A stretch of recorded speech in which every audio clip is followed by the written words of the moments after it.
คิดอยากเอาเมียแต่ใจก็ยังบ่กล้าข้อยย้านถึกเมียมักด่าคิดไปคิดมาโอ้ยเฮ็ดจังใดถ้าหากมีเมียไปไสมาไสคือสิบ่ได้ไปเล่นน้ำหมู่ก็ย้านเมียด่าใส่ตัดสินใจยากอีหลีโสดมาหลายปีจนคนเอิ้นผู้บ่าวเฒ่าคิดไปคิดมามันเศร้าสิอยู่ไปจนเฒ่าหรือว่าเอาเมีย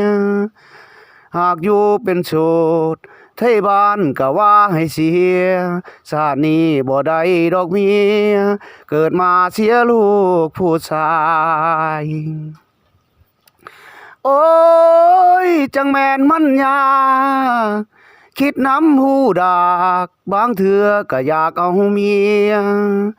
สิเฮ็ดจังใดตัดสินใจบ่ได้จักเทื่ออยู่เป็นโสดนานหลายก็เบื่อคันสิเอาเมียก็ย้านเมียด่า